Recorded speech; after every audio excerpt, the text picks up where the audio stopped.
G'day and welcome to the Early Crows Captain's Run, episode 13. 13, correct. Lucky 13. Massive weekend ahead in sport, maybe. Racing, yes. We're going to focus this show heavily on the ponies, eyes on ponies. Everest, Caulfield Cup. There was a lot of work on social media this morning because the good horses galloped at Moonee Valley, including your horse, P-Rat. Prognosis. Those who missed the show on Monday that was out, or Tuesday that was out Wednesday this week. Prognosis, an official Early Crow futures play, $4.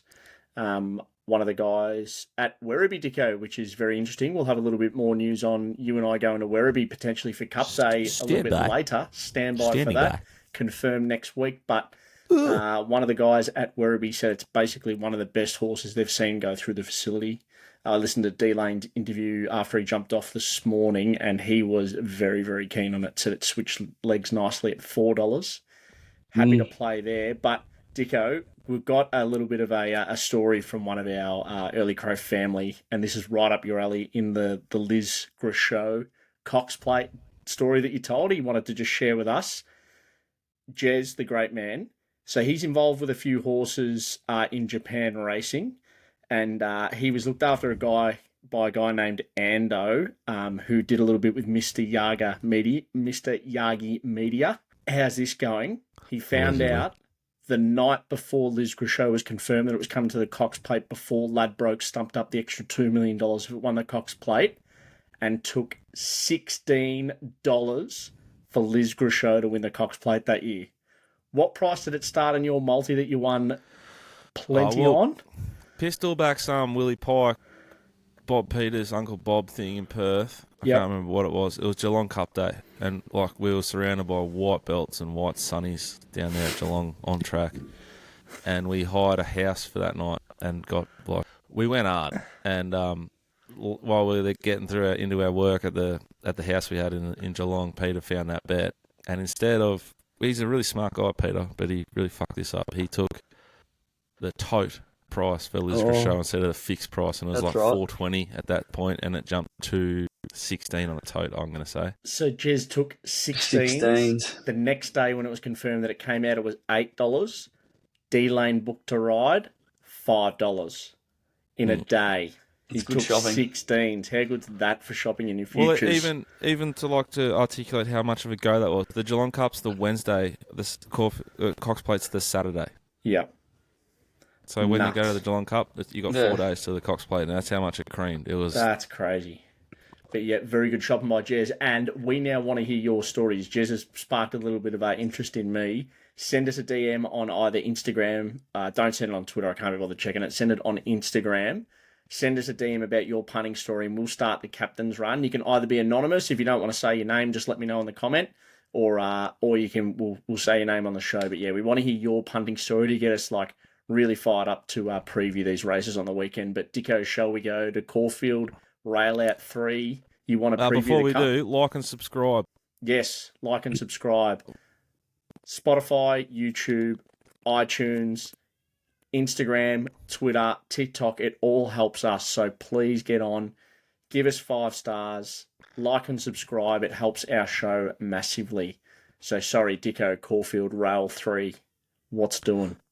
Caulfield Rail 3. So we went to the Rail 12 on Wednesday. All the data, all the historical stuff said you need to be on pace to win. That was a lie, because you couldn't win if you were rails and run. It was very hard to lead and win. We go back to the 3 from the True on Saturday. So we went True, 12, now we're back to the 3. Saturday you had to be rails and run and up to win. Wednesday was completely opposite. There's 20 mil of rain predicted tomorrow on Friday. And there's a track under extreme amount of pressure. So you couldn't pound the water into it with the forecasted rain. Basically, I fear for the people and the bloke responsible for this track. And if God existed, or Zeus, or Allah, or Bilbo Baggins, or Muhammad, I don't reckon they'd have they would be saying to their mates, just let's wait and see how much rain we get before we have a bet, boys. Because it's tricky. Very, very tricky. It's a bad track with rain potentially coming. Caulfield Cup, Dicko. Shall we look to that race in Melbourne, race 9? Good race, great race, historical race, and still the number one race for me on Saturday. Deny Knowledge, Eliyass, Saturday. Young Verta, Duke De Sessa. We're all on 100 to 1. Pray to God for it to win. Fancy Man, good speed. They're the sort of on-pace horses. I think Land Legend, maybe Muramasa, kick up and hold spots from inside draws. Positivity's okay from 9, I think, if it begins well. After that, it gets very tricky. So, Hoyter is just going to get a nice economical run, worse than midfield. Probably the same as Buckaroo. Berkshire Breeze, Valiant King, Warp Speed, Coco Sun, awful maps. Circle of Fire, tricky. Warmonger, awful. Knight's Choice, cast. It's a very tactical speed map sort of race. It's hard to sort of stamp a horse or a positioning run with how inconsistent this track is. But I think if you're a Buckaroo fan, you need to be patient and make sure that the track's somewhat fair before you step into that horse if you're not already on. For those of us that are on early Duke De Sessa, well, we've drawn 6 and we've got 52 kilos, so the gods have looked after us thus far. We just now pray that he runs an absolute bottler and gets the job done. I think of the horses in the market, Eliyass is the most likely winner. Duke's going good.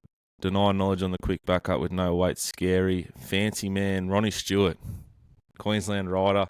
First emergency too, so would need a scratching to come into the field. If it gets a scratching, Ronnie Stewart's going to potentially win a Caulfield Cup at a huge price. It's the best roughie in the race, Fancy Man, if it gets a run. And probably Positivity and Land Legend, the other two that sort of interest me, but it is a very, very tricky race. And then you had one bet on the card that you wanted to let the guys know about. I think it's race 6. Love this bet. GG's Mistruth. Benny Mellum sticks for the Tasmanian horse who was 450 behind Bellatrix Star at Moonee Valley a couple of weeks ago. Not suited, held up, Savage the Lion Sheen style. Brings the same form as a bunch of these horses, which we now know is grouse form because Bellatrix Star kicked good horses' heads in last weekend at Caulfield. Had the $4.50 SP there, and they were offering us the same price today. It's a joke. It's the wrong price. It should be about $3. And I have pounded it, and I suggest that you do too responsibly. Gamble responsibly, 1-800-858-858, or visit the website. But GG's Mistruth, with a cheeky little saver potentially on 2 Darn Lizzie, is the way to play race 6 at Caulfield, and it is easily my best bet in the 1,000 Guineas Prelude. Love it, mate. Then Paps, Randwick this weekend, rail true. You had a shitload of rain earlier in the week. How do we expect the track to play on the weekend? Yeah, Everest Day, mate. Very, very big day. The biggest day of the year. Rail true. There's a bit of rain around tomorrow, they're saying. So wait and see there. But would you say that's the biggest day of the year now for you? In Sydney? For Sydney racing, yeah, would be, don't you reckon? First time they've sold it out. First time they've sold it out in 20 years. Randwick. Wow. Even when Winks' last run didn't sell it out. Full credit, PVL. Yeah, 100%. Yeah, so that goes to show how big it is. A bit more of a younger sort of vibe, a bit more party sort of vibe. I think that he's gone with. So full credit to him. But yeah, a little bit of $5 mil tomorrow. So see how it plays. I think you're gonna have to watch and see. But I've got a few that I want to play. What have I got? I've got about 3 or 4 that we'll let the punters know. Race 1, number 6, Etna Rosso. Maps behind the lead here. Last start, miles off him. I had a wide draw there. Gets inside here with not many horses in. I think there might be 7 or 8 in it. Yep, 9. Yeah, 7 or 8 horses. Yeah. SP edges on a few here. We'll get the distance. Ran over 2,800 overseas. So very easy bet to have around the $5. So I'm happy to play there. Love it, mate. Where do we go to next? Go to race 3. Nice little juicy roughie because we got one last week as well. Race 3, number 14, Dora Lee. Still a maiden. Last start, hit the line very nicely over Canberra, over 1,000 metres. Gets 1,400 metres here, which suits. And this is the stupid price at $41. Maps beautifully. Cheeky inside draw, yeah? Cheeky inside draw. Tommy Sherry. So, yeah, $41. I'll be taking that now. Beautiful. Love it, mate. Where do we go to after race 3? Race 6, number 3, Southport Tycoon. Best bet of the day. Last start was massive. You remember the rundown, Growing Empire. I think if this horse was in the Everest, it'd be a live chance. Barrier 5, King Kong Zara on. The only query, he hasn't really run over a soft track, so that's the only little knock I've got on it. But at $4.60, $4.80 even, I think you can get now is stupid price, and I've already had a bet there. That's a big push, and no surprise that King Kong Zara's on top there. What are we doing? I think you got one or two more bets. Yeah, are we going through the Everest? Let's go through the Everest, mate. So we've got I Wish I Win, Giga Kick, Private Eye, Bella Nipotina, I Am Me, Steffi Magnetica, Sunshine in Paris, Jolly Star, Growing Empire, Traffic Warden, Storm Boy, and Lady of Camelot. Yeah, so I Am Me, Storm Boy, Growing Empire. They're the sort of Lady Camelot, the ones that are sort of going to push up forward, put the speed in the race. Giga Kick lands in a nice spot. Jolly Star. Sunshine in Paris will land in a beautiful spot. I Wish I Win. And Bella Nipotina from a wide draw will go back. It's a tough race to bet into. I'm actually going to play Sunshine in Paris. I like the setup. It's good price. If you remember last start, was with Jolly Star. Jolly Star first up was huge. Second up was a bit flat, but out sprinted Jolly Star there. So I'm happy to be with Sunshine in Paris at a good about $10. The other one I want to be with is Steffi Magnetica as well. Absolutely steamed the line. Similar sort of preps as well, both freshened, trial in between, and that's worked before as well. So just going to have a few little nibbles there, but I wouldn't be outlaying too much in the race. Dicko, you might have had one you liked? I'm going to have something called Private Eye in this race. I think sneaky, smart, astute, Joseph, Joey Pride, just ticking over, getting this horse to peak on the right day, meeting fastest last 100 metres, second fastest last 600 metres of the whole day last start. That tells me the horse is flying. I concede the map's really tricky for this horse. If they cuddle and they're back last, they set it a big task. But it's we know it's capable of winning, and I think the price versus the way it hit the line last start's ridiculous, and I'll be having something on Private Eye. What do we do after race 6 when Southport Tycoon pisses in? Do we save Growing Empire or do we let it go? Interesting one. It's an interesting one. I'm on the fence, sitting on the fence. I've got around it's what is it? $7. I've got a little bit longer than that. I suppose if Southport Tycoon wins, franks the form. Kieran McAvoy on gets the 53 kilos, that 3-year-old handicap. So, yeah, I don't know.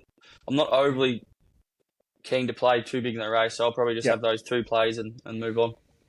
I think what's interesting, two things. So I'll talk about the race from a nerd point of view, but if you're just new to it and you don't understand the weights, this race is weight for age. So Growing Empire, Traffic Warden, Storm Boy, Lady of Camelot are 3-year-old horses, so they get the bottom weight. Lady of Camelot gets 51 versus, say, Traffic Warden or Growing Empire 53 because she's a filly and they're colts. And as they get older, they get more weight. So you could have the best horse, like Winx was in this race. She'd have the same weight as I Wish I Win if she was the same age. So that's what weight for age means. This is like the best level of racing there is at weight for age. This is now Group 1 for now. It'll stay Group 1, I think, and someone else will lose their privileges. And then in a nerdy point of view, this race is absolutely fascinating purely from a punter's point of view. A person like myself that likes to sort of frame a market and watch what happens. Which there'll be a 3-year-old that they will completely fucking steam here. It's favourite to be Growing Empire, but it could well be Traffic Warden. It won't be Storm Boy, in my opinion. But one of those 3-year-olds will start like with the 4 in front of it. I'd say it'll be a big go. I Wish I Win. Bella. Like which horse are they going to savage late? And I think maybe the track will have a big say in it, how wet it is. The wetter, the better, Bella. But that's also the same sort of case. I wish I win. It's fascinating. And then you got Jolly Star, who, yeah, like what Pap said is completely accurate. But then there's, in my back of my mind, perhaps like the conspiracy theory, Rob Scurry, tinfoil hat shit, that Waller second up flat, and we jump off, and then all of a sudden that Jolly Star that we saw first up returns. Yeah, exactly. And we just go, fucking Waller. Too good. Yeah. That's the only... If Jolly Star runs up to its first run, it wins. And it's got a beautiful barrier, and it's got J-Mac. And it's just how much you trust that bounce back. That's why I've sort of played the $13, and I suppose it's still a good price to find out. $7. There's not a horse in this market that I'd sort of say, if you loved it, I'd say that's ridiculous. Is there, at the prices? No. It's up there with the most competitive Everest we've had. Probably would be I'd say. Hopefully we have a runner in it pretty soon. Let's pray to God. That'd be nice. Zeus, Paul. I think you're going now to race 9, is it perhaps the King Charles? Have you got a bet there? Yeah, I'm with Fangirl. I'm taking on Jenny. I just think that $2 versus $4 here is ridiculous. Jenny suited to the absolute heavens last start. Moonee Valley, her track, comes to Sydney. Won't get the Christmas run it got last time when it was at Randwick. J-Mac will show intent here. When Fangirl's drawn barrier 5 or lower, it's never landed outside 5th. And I think it's going to happen here, so won't be too far off Jenny. I think there's that's sort great of work by our man, like enormous. I think that few people thinking that Fangirl's going to be too far off Jenny to catch. I don't think so. J-Mac will be thereabouts, 3 back the fence. Well, probably even 2 back if you think Jenny's miles in front. We'll definitely get room, and we'll be hooning past Pride of Jenny the last 50 metres. Love that. Have you got any other plays for Randwick, or is that round us out? Nah, there's one at Caulfield going around in the first, I think. Dicko? Get a fix, baby. Get a fix. I think very flary behaviour from flary owners. They said, hey Johnny, if you want to go to Melbourne, can you make sure you get the most random rider possible? So if we go, we can get a photo. And he said, yeah, who do you want? He said, Zhao. Get us Marira, would you? Sweet. He sits on it. It'll settle. I think it'll settle worse than midfield. Could hold a spot. If I had booked another rider, I think it would have held a spot. I think the Moody horse will be very hard to beat, but I'll be there. Hopefully, I'll be there by this race, and I'll be roaring. I'll be roaring for you. Yeah, should have actually tried to get some owners tickets just to sneak in there, have a little look. I wonder if the Susan tickets will get me in there for race 1. Probably won't. It's very North Korean there. Like if you don't have the right accreditation, you do not pass. Really? Oh, you should see it. Unbelievable. They take themselves, and so they should. They take their roles very, very seriously there at the MRC. So if you're thinking about trying to sneak your way into an area where you probably shouldn't be, I wouldn't waste your time. I'd just focus on having a good day. If you're a young man or a girl heading there on Saturday, they are all over it. I thought Sugarcoat would be pretty hard to beat. I thought Katogio was the other danger, but obviously just cheering for Joe, Marira, John O'Shea, and T. Papley and Get a Fix. Little bit of rain won't hurt either. So. I hope I get there real early for a hog inspection too. Love it, Dicko. I reckon that is over to you for you do you, mate. Righto. Men, plus 20. Saturday is not just another day. It's fucking Caulfield Cup Day. It's Everest Day. It's Grand Final Day. It's where reputations are made. What are you made of? What are we made of? Are you going to sit on the fence? Are you going to go each way? Or are you going to get it done? Are you going to back yourself? Are you going to do the work? Are you going to bet? Are you going to bet? Oh, one didn't go your way. Didn't take a run. Oh, me. No. Buckle up. Get stuck in. Bet. Responsibly. Gamble responsibly. But Saturday is one of the greatest days on the racing calendar. Set yourself up. Achieve what you are capable of achieving. Effort. I can't wait to see you out there. I can't wait to see you on the socials. Have a phenomenal, an outstanding Everest and Caulfield Cup Day.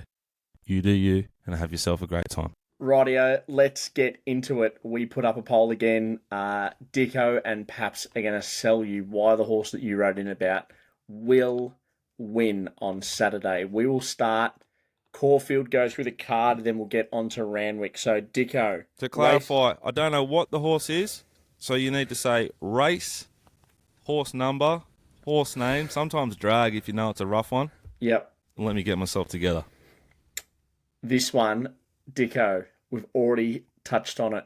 Race 1, number 2, one of the great small forwards of the AFL owns a share. John O'Shea, Tommy Charlton, Get a Fix, Joe Moreira, Barrier 5. Take it away. Not suited, no intent last start. Was worse than midfield on the inside. I think that was inferior ground. Wobbled a little bit late, but gets the jockey switch, gets to Melbourne. The travel might bring it on. Big chance. Love it. That was from the X-Trials, Budgie Bros, Sam, Jordan and Jordan. Stay the same race, mate. Number 11, Mick Price, Michael Kent Jr., Taken, Ethan Brown, Barrier 6. Aggressive stuff from the Price Kent stable. Still a maiden this horse. Not suited last start. Back and buried at the Valley. Was held up key stage. Complete forgive. Capable of winning, no doubt. We slide over to race 2, the Gothic Stakes over 1,200. We start from Put Him on the News, wants to know about race 2, number 5, Ben Will, JD Hayes, Stolly Bolly. I like the map. You draw him wide so he can take a spot. He can roll forward if he wants to. You've lost Blake Shin, but you've got a hungry Mick D on. You were suited, you were blessed last start, but you still kick that horse's head in. That's good form, I think, and it'll stand up here. Well, Luke and Tony want to know about the other horse you just mentioned, number 7, Gallant Son. Why can it turn the tables on Stolly Bolly? Well, I don't want to be rude, but this could possibly be the greatest jockey switch I've ever fucking seen in my entire life. It's Linda Meach off, Zach Purton on. It towed the winner into the race last start at Moonee Valley, and it was heavily back Gallant Son. Like, everyone in Australia with a brain was on Gallant Son off a hot trial. Moody's horses don't go to the races thin. They go to the races a little bit more like PG, with a bit of condition on them. This horse will improve into a prep. It's got SPs galore. It's got absolute upside. And from barrier 3 with Zach Purton on, you think you're going to get every possible. Love it, mate. Love it. Then we go over to race 4, which is the Ethereal Stakes over 2,000 metres. Somebody wants to know about the Rogan Josh, the Vindaloo, horse number 4, Hurry Curry for D. O'Brien. Suited last start in the Oaks preview. Got the strongest SP out of anything coming out of it, which makes it a bet here. Love that, mate. Love that. All right, Dicko, then we go over to race 7, the Millennium Sprint over 1,000. We start, Andrew Langers and Jack want to know about horse number 1, S. Tree Ella. $7.50 SP last start in a Group 1 at Weight for Age over 1,200 metres. That's enough. You lose Shin, but you cop Ben Mellum, who's hungry as all fuck this time of year. He loves cash as much as any other jockey and any other human. Barrier 1, every possible, best form, best horse. If they can keep it going, it'll be winning. Love it. Then we go over to horse number 2, mate, Spacewalk for James Cummings. Jack, Blakey and Damien want to know why it can win. It's had 3 trials, this horse, 2 in Sydney. Getting through its gears pretty nicely, I thought. This horse has got really, really strong SPs in pretty decent races. I don't think this is an outstanding addition to this race. Estrella's the standout, but Spacehorse got SPs that says it's good enough, and then it's had the 3 trials to say it's ready to perform here. Barrier 4, you're going to get every possible. I almost don't want to read this next horse out, mate. We were on last start at 50s. It's horse number 4, Ashford Street. Well, Ashford Street last start, if she just rode the horse out and didn't look around at the screen and then another horse and then changed her action 3 or 4 times, I think it probably beats a horse called Jimmy Star, who was as good as anything on a Group 1 day at Caulfield last Saturday. Jimmy Star is a star. Ashford Street should have beaten it last start. Jesus, when you think about that. Okay, horse number 8, Ray McNeil for Griffiths de Kock, John McNeil steers. Razor Ray's got the grouse Lazy Susan Sail 1,000 metre form. That's his only start over 1,000 metres, and he beat her just. He was enormous, like properly good first up this prep. Loves Caulfield. had a very cheeky but strong little tick over in between runs. He's fucking flying. He goes 1,100 back to 1,000. He's won over 1,000 before. He can do it again. I am going to back this horse. Love it. Then we go to the 1,400 metre race 8 Tristarc Stakes. We'll start at the top, mate. Tom McKinnon wants to know about Quintessa for the Hong Kong guru, Zach Purton. Stable's flying. You get a nice little switch with the jockey. He comes off a heavy track fail last start, so we don't want to back this horse on a heavy track, but you'd think the stable will scratch it anyway. So have a bet. Stable airborne. Form around this horse is good. I like it staying at 1,400 metres. And if it does get too wet, you'd assume they scratch for you. We backed this horse last start, mate. We go to horse number 2, Revolutionary Miss, for Ethan Brown steering. Winning form is good form. Drawn 11. Ethan's going to have to make a decision, but he's a rider in form. Great SPs, proper form. It fell in last start in a messy race, but it's got the SPs that said it would have. It was the best horse in that race, and it will be again here. Great bet. I think Matty Hill absolutely launched this thing 2 starts ago at the Valley. Horse number 9, Miss Aria. Why can it turn the tables on Rev Miss in this race? Oh, not suited at all last start. That was an on-pace suited race. It was a real messy race. Everyone's going to froth over Skybird, who I hope you don't throw to after this one. We are not. Skybird got the fucking absolute, Miss Aria was like a speedboat, and Skybird was the little kid on the back on the jet ski on the skis, just getting a complete toe into the Flemington Straight. Skybird's run looked a lot better than it was. This horse's was as good as it looked. Miss Aria is ready to win. It goes from an awkward draw to barrier 5. Big tick. Very strong last start. All right, then, Dicko, we go to the next race, the big one. We're on one at 100 to 1 here. We've got the Caulfield Cup over 2,400 metres. We will start with Jack and Jeremy want to know about Warp Speed. Well, it's got the grouse Jap form. What else do you need to know? How scary is that? They come here and they win our staying races. That's what they do. Now, the chink with this horse, there's 2 of them. The wide barrier, we can't do anything about that. And 0 from 2 on soft tracks. So we just need to pray to God it doesn't get too wet and it dries out by this part of the day. Then on to number 7, the Gay Waterhouse and Adrian Bott, Eliyass. Tim Clark comes down from Sydney in the saddle. It gets a positive jockey switch. It started 340 last start in the Turnbull Stakes, which is a phenomenal form reference for a Caulfield Cup. Buckaroo started 650. This horse is won on heavy tracks, soft tracks, good tracks. It's won over this distance. It's going to roll across and lead. It's Gay's horse. You know what you're going to get. It's a real box ticker. It's got SPs over Zardozi and Land Legend back in Sydney. This is the best credentialed horse in the Caulfield Cup. I don't know if people are trying to troll you at this point, but they would love to know. And this Young one Verta. comes from correct Tom. He wants to know about your favourite horse in the world, Young Verta. Great. It's got a great map. Form's really sound, and the SPs are strong enough for the price they're offering us. It gets the glue-on shoes on, but there's going to be enough give in this track that won't be a problem. I like the map. The horse is in good form, and he's always had good ability when he's ridden to showcase that ability, in a fast tempo race, which he wasn't in the whatever derby that was when Dennis Pagan won with that horse that no one's ever heard of since, which is actually at Living Legends, believe it or not. Unbelievable. Now, we are on at 100. It sucks. I can never go to Living Legends again. Been there 2 times. Now I can never go back. Dunzo. Mate, horse number 10, we are on at 100 to 1. Why, for Anth, why can Duke De Sessa steal this cup? Because it drew the perfect barrier. Barrier 6 is ideal. It's down to 52 kilos. D-base off. Harry Coffey on. It's flying, this horse. It is absolutely flying. Been aimed at this race all preparation. It's got no weight and the perfect barrier and a great map. Big bet. Then we go to horse number 12. Now, Marcus has asked about Muramasa. He's currently sitting on a ticket at 100 to 1 and $26 the place. Why can it win for Marcus? I'd lay off just enough to get your money back there, Marcus, as a start in all seriousness. This horse was completely blessed last start, but good. I think the form's B grade, but it's a horse on the up with genuine upside. It's had a little tick over, which is beautiful. So they're right on track for this race. This is what they would have been aiming at all along. The tick over was sharp work. So this horse from barrier 5 will, at the 800, at the 1,000, and you're hoping at the 6 and the 4, it'll look like it's going to run a big race because it's going to get a beautiful card in. He'll have a stack of pony. Is it good enough? Well, you'll find out.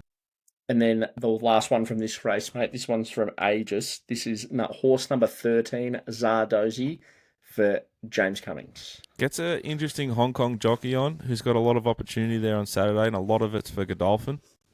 It's got really, really strong form and really good SPs.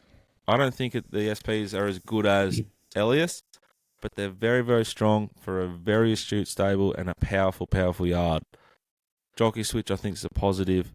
And from barrier 12, if the jockey can nail the first 200 metres of this race, you're going to go very, very close to winning.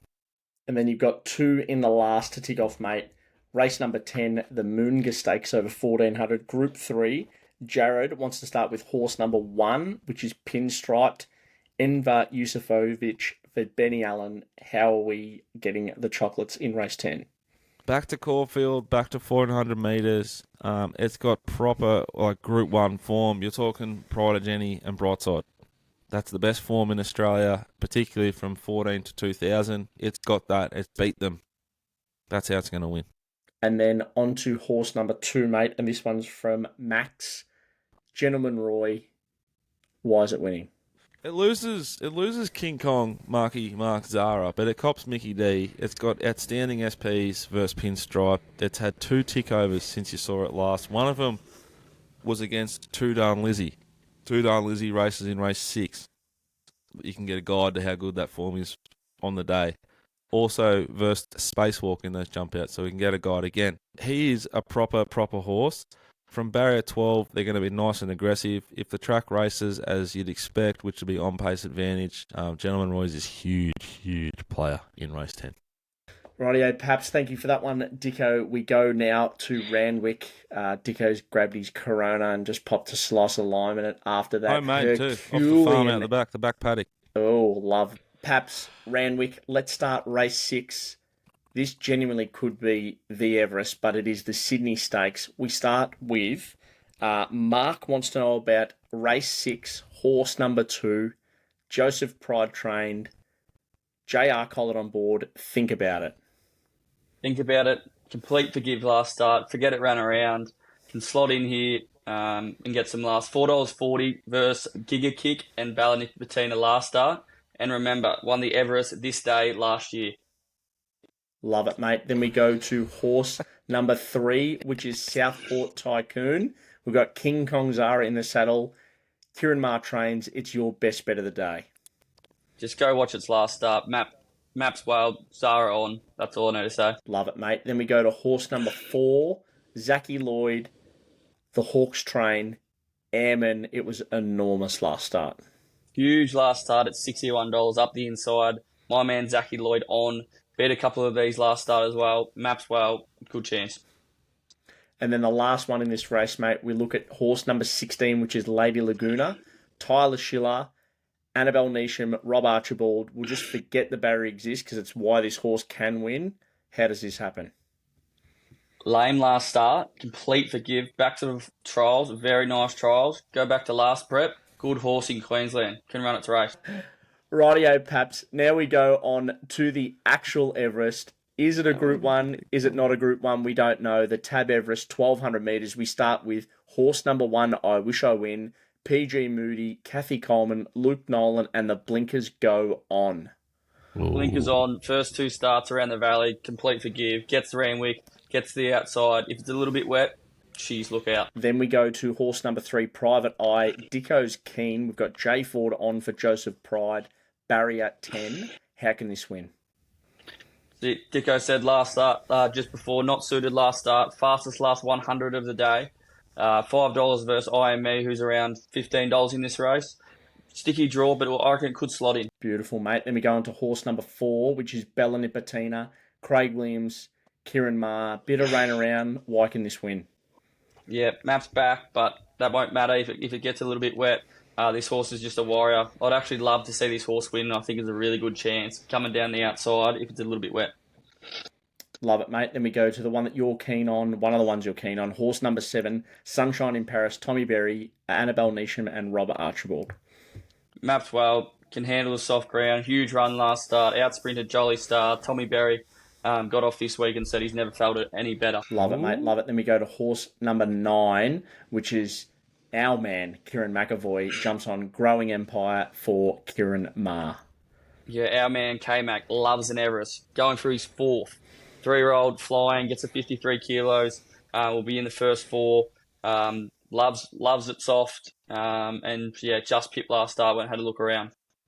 Should be going close. Then we go over to race 8, mate, which is the Silver Eagle Group 3. Notice that J-Max jump aboard the top weight, which is number 1 V8. How can this win?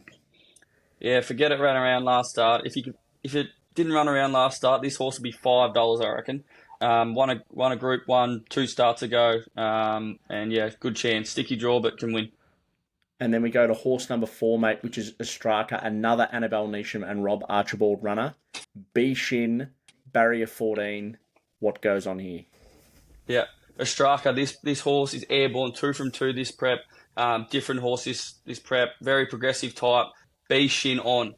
Sticky draw, but he'll pull in a spot and good chance. Love it, mate. Then we go to the last race that we're going to preview today, which is race 9, the King Charles Stakes. Dicko, I need you to say the name of horse number 6 for me, please. Wolf. Wolf. It's Cheo Wolf. You just weren't listening last time we had the great Rixie on. Paps, Chad Schofield, Joseph Pride. How can this win?